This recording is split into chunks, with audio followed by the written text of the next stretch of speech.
Assalamualaikum warahmatullahi wabarakatuh. Hari ini saya Umi Priyatini bersama adik saya akan menjelaskan saya akan menjelaskan sedikit materi tentang hadis yang saya peroleh dari kampus kepada adik saya. Ini hanya sedikit pandangan tentang salah satu materi di kampus, yaitu materi tentang hadis maudhu. Oh iya Dek, kamu pernah dengar nggak tentang hadis maudhu? Belum. Nah, aku di sini bakal jelasin ke kamu sedikit aja tentang apa itu hadis maudhu dan beberapa unsur yang terkait. Oke? Pertama, pengertian dari hadis maudhu. Secara umumnya, hadis maudhu itu adalah hadis yang mengada-ada, tapi juga tidak bisa disebut dengan hadis palsu. Tapi di sini ada penjelasannya lagi. Secara bahasa, al-maudhu adalah isim maf'ul dari wuda'a, yada'u, wada'an yang mempunyai arti al-isqah atau meletakkan atau menyimpan. Kemudian al-iftira' wa al-ihtilak atau yang artinya mengada-ada atau membuat-buat, dan al-tarku yang artinya ditinggal. Kata al-maudhu secara kebahasaan memiliki beberapa konotasi makna yang berbeda-beda, tetapi mengarah pada satu pengertian yang sama. Nah, kemudian bagian-bagian dari hadis maudhu. Hadis maudhu juga memiliki beberapa bagian, ada 4 bagian. Yang pertama, si rawi mengada-adakan sendiri yang tidak sama dengan perbuatan orang lain. Yang kedua, si rawi mengambil perkataan sholaf, hukama, dan cerita-cerita Israiliyah lalu disandarkan dengan Nabi Muhammad SAW. Yang ketiga, susunan yang diadakan oleh seorang rawi dengan tidak sengaja, tetapi karena waham. Kemudian yang keempat, si rawi mengambil satu hadis yang lemah sanadnya, lalu disusunnya dalam suatu sanad yang sahih. Sanad itu bisa disebut juga sumbernya. Kemudian latar belakang munculnya hadis maudhu. Yang pertama, hadis maudhu ini berlatar belakangkan karena pertentangan politik dalam soal khalifah.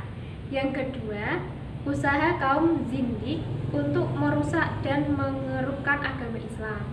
Yang ketiga, asabiyah, yakni fanatik terhadap bangsa, suku, negeri, bahasa, dan pimpinan.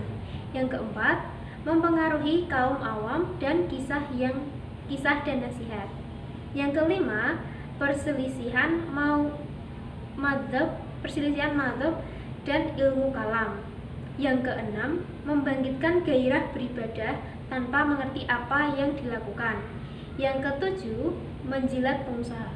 Yang kedelapan, karena ada golongan yang berpendirian boleh mengadakan sanad bagi ucapan yang baik-baik. Yang kesembilan, karena hendak mengerahkan supaya orang mengamalkan suatu perbuatan yang baik. Kemudian yang ke-10, karena kelalaian si rawi daripada kekeliruan. Sebenarnya masih ada banyak latar belakang yang ada, tapi aku jelasin dulu aja ya. Kemudian tingkatan-tingkatan hadis maudhu. Di kalangan para ulama terdapat beberapa pandangan dalam menentukan bobot-bobot kemaudhuan sebuah hadis. Nah, menurut Imam Az-Zabi, hadis maudhu mempunyai 3 tingkatan. Yang pertama, hadis maudhu yang nilai kemauduannya disepakati secara bulat oleh para muhadisin. Nah, yang kedua, hadis maudhu yang nilai kemauduannya ditetapkan berdasarkan kesepakatan mayoritas ulama, bukan dari kesepakatan semua atau keseluruhan ulama. Yang ketiga, hadis maudhu atau waham al-maudhu. Sebagian muhadisin lain menilai hadis yang dusta. Kemudian poin yang selanjutnya tentang sumber-sumber yang diriwayatkan. Para pembuat hadis maudhu dalam menjalankan tugasnya kadang-kadang mengambil dari pilihan sendiri semata-mata, dan kadang-kadang juga menukil atau mengambil dari perkataan orang-orang yang dipandang alim pada waktu itu, atau perkataan orang alim mutakadimin. Kemudian poin yang terakhir adalah golongan-golongan yang membuat hadis palsu. Dengan memperhatikan uraian yang aku jelasin tadi, ada beberapa golongan yang membuat hadis palsu itu. Ada beberapa golongan yang membuat hadis palsu itu. Itu ada 9. Yang pertama, zanadikoh atau orang-orang zindik.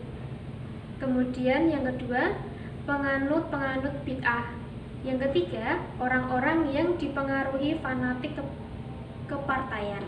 Yang keempat, orang-orang yang ta'assub kepada kebangsaan, kenegaraan, dan keimanan. Yang kelima, orang-orang yang dipengaruhi ta'assahub mazhab. Yang keenam, para qusas atau ahli riwayat dongeng. Yang ketujuh, para ahli tasawuf zuhad yang keliru. Yang kedelapan, orang-orang yang mencari penghargaan pembesar negeri. Dan yang terakhir, orang yang ingin memegahkan dirinya dengan dapat meriwayatkan sebuah hadis yang tidak diperoleh orang lain. Jadi itu beberapa poin yang bisa aku jelasin ke kamu tentang hadis maudhu. Mungkin kamu mau tanya sesuatu? Enggak, ya udah. Mungkin kamu juga belum paham juga ya, tapi kamu pasti ada sedikit pandangan tentang hadis maudhu. Oke. Sekian video dari saya. Wassalamualaikum warahmatullahi wabarakatuh.